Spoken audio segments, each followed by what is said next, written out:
Hi అండి, నమస్తే. ఈరోజు వీడియోలో 4 రకాల చట్నీ రెసిపీస్ని మీతో షేర్ చేసుకోబోతున్నాను. మనం చేసుకునే ఇడ్లీ, దోశ, వడల్లోకి ఈ చట్నీలు చాలా టేస్ట్గా ఉంటాయండి.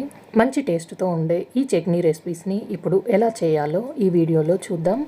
మొదటగా పల్లి చట్నీని ఎలా ప్రిపేర్ చేసుకోవాలో చూద్దాం. స్టవ్ మీద ఒక ప్యాన్ పెట్టుకొని దీంట్లో 1 కప్పు వరకు పల్లీలను వేసుకోవాలి. మంటని లో ఫ్లేమ్లో పెట్టి పల్లీలు దోరగా వేగే వరకు వేయించుకోవాలండి. ఇక నాకు ఒక 3-4 నిమిషాల వరకు పల్లీలు వేగిపోయాయి. హై ఫ్లేమ్లో పెట్టి వేయిస్తే పల్లీలు మాడుతాయి, కానీ లోపల ఇంకా పచ్చిగానే ఉంటాయి. చూడండి, పల్లీలు వేగిపోయాయి. ఇప్పుడు పక్కన పెట్టేసి అదే ప్యాన్లోకి 1 టేబుల్ స్పూన్ వరకు ఆయిల్ వేసుకోవాలి. ఆయిల్ వేడైన తర్వాత ఒక 6 వరకు ఎండుమిర్చిని తుంచి వేసుకున్నాను. అలాగే ఒక పెద్ద ఉల్లిపాయని ఇలా ముక్కల్లాగా కట్ చేసుకొని దీంట్లోనే వేసి 1 టేబుల్ స్పూన్ వరకు ధనియాలు, ఒక 4-5 వరకు పొట్టు తీసిన వెల్లుల్లిని కూడా వేసుకొని ఇవన్నీ వేగే వరకు వేయించుకోవాలి. ఇలా కొద్దిగా వేగిన తర్వాత ఇప్పుడు ఇందులోకి కొంచెం కడిగి తీసుకున్న కరివేపాకును కూడా వేసుకొని దీంట్లోనే కొంచెం చింతపండును కూడా వేసుకుంటున్నాను. 1/2 టేబుల్ స్పూన్ వరకు జీలకర్ర వేసుకొని ఇవన్నీ వేగే వరకు బాగా వేయించుకోవాలండి. ఇలా బాగా వేగిన తర్వాత ఇప్పుడు స్టవ్ ఆఫ్ చేసి దీన్ని పక్కన ఉంచుకొని పూర్తిగా చల్లారనివ్వాలి. ఇవి చల్లారిన తర్వాత ఇప్పుడు మిక్సీ జార్లోకి ముందుగా వేయించి పెట్టుకున్న పల్లీలు, అలాగే ఎండుమిర్చి, ఉల్లిపాయలని కూడా వేసుకొని గ్రైండ్ చేసుకోవాలండి. దీంట్లోనే రుచికి సరిపడా ఉప్పు వేసుకొని ఇప్పుడు దీంట్లో 1 కప్పు వరకు నీళ్లు పోసి మెత్తగా గ్రైండ్ చేసుకోవాలి. ఇలా ఎంత వీలైతే అంత మెత్తగా గ్రైండ్ చేసుకొని ఇప్పుడు ఒక బౌల్లోకి దీన్ని వేసుకోవాలండి. ఇక నేను ముందుగా పోపు పెట్టేసి తీసుకున్నాను. ఈ పోపుని ఈ చట్నీలోకి వేసుకుంటున్నాను. అంతే అండి, ఇడ్లీలోకి ఎంతో టేస్టీగా ఉండే పల్లి చట్నీ రెడీ అయిపోయింది. ఇలా చేసిన ఈ చట్నీ ఇడ్లీ, దోశ, వడ దేనిలోకైనా కూడా చాలా బాగుంటుందండి. ఇప్పుడు ఈ వీడియోలో రెండవ రెసిపీ టమాటో చట్నీ అండి. ఇది ఇడ్లీ, దోశ, వడల్లోకి చాలా రుచిగా ఉంటుంది. స్టవ్ మీద ప్యాన్ పెట్టుకొని దాంట్లో 1-2 టేబుల్ స్పూన్ వరకు ఆయిల్ వేసుకోవాలి. ఆయిల్ వేడైన తర్వాత 1.5 టేబుల్ స్పూన్ వరకు శనగపప్పు, అలాగే 1 టేబుల్ స్పూన్ మినపప్పు వేసి కలుపుకుంటూ దూరగా వేగే వరకు ఈ రెండింటిని వేయించుకోవాలి.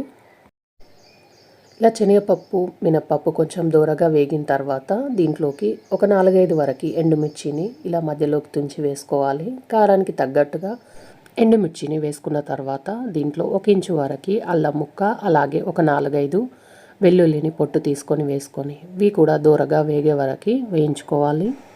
ఎండుమిర్చి, అల్లం, వెల్లుల్లి వేగిన తర్వాత ఇప్పుడు ఇందులోకి ఒక 4 టమాటాలని ఇలా ముక్కల్లాగా కట్ చేసుకొని వేసుకోవాలండి. నేను ఇక్కడ చిన్న సైజులో ఉన్న 4 టమాటాలు కట్ చేసుకొని వేసుకున్నాను. ఇందులో కొద్దిగా ఉప్పు వేసుకోవడం వల్ల టమాటా ముక్కలు మెత్తగా తొందరగా ఉడికిపోతాయండి. టమాటా ముక్కలు మెత్తగా ఉడికే వరకు ఇప్పుడు ప్యాన్ పైన మూత పెట్టేసి ఉడికించుకొని తీసుకోవాలండి. ఇక నేను ఒక 4-5 నిమిషాల వరకు మూత పెట్టేసి టమాటా ముక్కల్ని మెత్తగా ఉడికించి తీసుకున్నాను. ఇక నేను ఒక 4-5 నిమిషాల తర్వాత చూపిస్తున్నాను. చూడండి, టమాటా ముక్కలు మెత్తగా ఉడికిపోయాయి. ఇప్పుడు వీటిని పూర్తిగా చల్లారనివ్వాలి. చల్లారిన తర్వాత మిక్సీ జార్లోకి వేసుకొని ఇందులోనే 1/2 టేబుల్ స్పూన్ వరకు జీలకర్ర వేసుకొని రుచికి సరిపడా ఉప్పు వేసుకోవాలండి. నేను ఇక్కడ 1/2 టేబుల్ స్పూన్ వరకు ఉప్పు వేసుకున్నాను. ఇప్పుడు దీంట్లో తగినన్ని నీళ్లు పోసుకుంటూ మెత్తగా ఇలా గ్రైండ్ చేసుకొని తీసుకొని దీన్ని ఒక గిన్నెలోకి వేసుకోవాలి. కన్సిస్టెన్సీ అనేది ఈ విధంగా ఉండాలండి. మరి చిక్కగా కాకుండా మరి పల్చగా కాకుండా నేను ఇక్కడ ముందుగానే పోపు వేసి తీసుకున్నాను. అంతే అండి, ఏ బ్రేక్ఫాస్ట్లోకైనా ఈ చట్నీని సర్వ్ చేసుకుంటే చాలా బాగుంటుంది. ఇప్పుడు ఈ వీడియోలో మూడవ రెసిపీ టిఫిన్ సెంటర్ స్టైల్లో నీర్ చట్నీ రెసిపీని మీకు షేర్ చేసుకోబోతున్నాను. ఈ చట్నీ ఇడ్లీలోకి కానీ దోశ, వడ, ఉప్మా దేనిలోకైనా కూడా చాలా టేస్ట్గా ఉంటుంది. పక్కా కొలతలతో మీకు చూపించబోతున్నాను. ఇప్పుడు నీరు చట్నీ రెసిపీని ఎలా చేసుకోవాలో ఇక్కడ చూద్దాం. ముందుగా నీరు చట్నీ కోసం స్టవ్ మీద ప్యాన్ పెట్టుకొని దాంట్లో 1/2 కప్పు వరకు పల్లీలను వేసుకోవాలి. మంటని లో ఫ్లేమ్లో పెట్టి పల్లీలు దూరగా వేగే వరకు వేయించుకోవాలండి. హై ఫ్లేమ్లో పెట్టి వేయిస్తే పల్లీలు మాడుతాయి, కానీ లోపల వేగవు. మనం ఏ కప్పుతో అయితే పల్లీలను తీసుకున్నామో అదే కప్పుతో పుట్నాలను కూడా 1/2 కప్పు వరకు తీసుకొని వీటిని కూడా మంటని లో ఫ్లేమ్లో ఉంచి వేయించుకొని తీసుకోవాలి. ఇలా పల్లీలు, పుట్నాలు లో ఫ్లేమ్లో వేగిన తర్వాత చూడండి, పల్లీలు వేగిపోయాయి. ఇలా వేగిన తర్వాత వీటిని తీసి పక్కన పెట్టుకొని చల్లార పెట్టుకోవాలి. స్టవ్ మీద అదే ప్యాన్ పెట్టుకొని దాంట్లో 1 టేబుల్ స్పూన్ వరకు ఆయిల్ వేసి, ఆయిల్ వేడైన తర్వాత 4-5 వరకు పచ్చిమిర్చిని ముక్కలుగా కట్ చేసుకొని వేసుకోవాలి. కారానికి తగ్గట్టుగా పచ్చిమిర్చిని వేసుకోండి. దీంట్లోనే ఒక చిన్న ఉల్లిపాయల్ని ఇలా పెద్ద సైజులో ముక్కల్లాగా కట్ చేసి వేసుకోండి. 1 ఇంచు వరకు అల్లం ముక్క, అలాగే 5-6 వెల్లుల్లిని పొట్టు తీసుకొని వేసుకొని లో ఫ్లేమ్లో వీటిని ఒక 2 నిమిషాల పాటు కలుపుకుంటూ వేయించుకోవాలి. ఇప్పుడు ఇందులో ఏ కప్పుతో అయితే పుట్నాలు పల్లీలను తీసుకున్నామో అదే కప్పుతో కొబ్బరిని కూడా ముక్కల్లా కట్ చేసుకొని తీసుకోవాలండి. దీంట్లోనే కొంచెం గోలి సైజ్ అంతా చింతపండుని తీసుకొని ఇవి కూడా వేగే వరకు 1 నిమిషం పాటు కలుపుకుంటూ వేయించుకోవాలి. ఇవి వేగిన తర్వాత స్టవ్ ఆఫ్ చేసి వీటిని పూర్తిగా చల్లారబెట్టుకోవాలి. మిక్సీ జార్లోకి ముందుగా వేయించి పెట్టుకున్న పల్లీలు పుట్నాలని అందులోకి వేసుకోవాలి.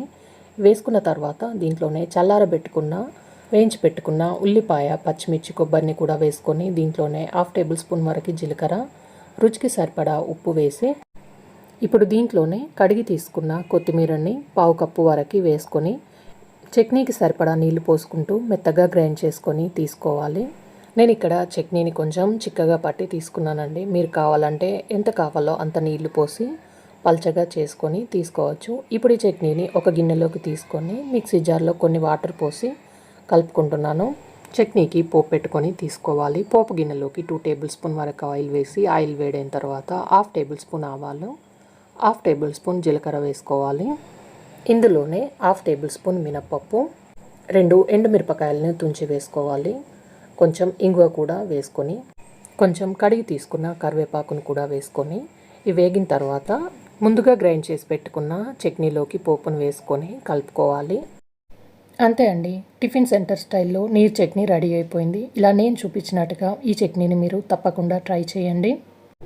ఇప్పుడు ఈ వీడియోలో 4వ చట్నీ రెసిపీ వచ్చేసి పల్లి చట్నీ. ఇది అన్నం, అలాగే ఇడ్లీ, దోశ, వడల్లో కూడా చాలా టేస్ట్గా ఉంటుంది. ఇలా నేను చూపించినట్టుగా ఈ చట్నీని తప్పకుండా ట్రై చేయండి. ఈ చట్నీ చేయడానికి ముందుగా స్టవ్ మీద ప్యాన్ పెట్టి దాంట్లో 1/2 కప్పు వరకు పల్లీలు వేసుకోవాలి. ఈ పల్లీలని లో ఫ్లేమ్లోనే కలుపుకుంటూ బాగా వేయించుకోవాలి. చూడండి, ఇవి వేగిపోయాయి. ఇప్పుడు వీటిని తీసేసి ప్లేట్లోకి వేసుకొని చల్లారనివ్వాలి. ఇప్పుడు అదే ప్యాన్లోకి 1 టేబుల్ స్పూన్ వరకు ఆయిల్ వేసుకొని ఇప్పుడు ఇందులోకి 10-12 వరకు, అంటే మీరు తినే కారాన్ని బట్టి పచ్చిమిర్చిని వేసుకోండి. 2-3 నిమిషాల పాటు ఇలా కలుపుకుంటూ పచ్చిమిర్చిని బాగా వేయించుకోవాలి. ఇవి వేగిన తర్వాత తీసేసి ప్లేట్లోకి పెట్టుకొని చల్లారనివ్వాలి.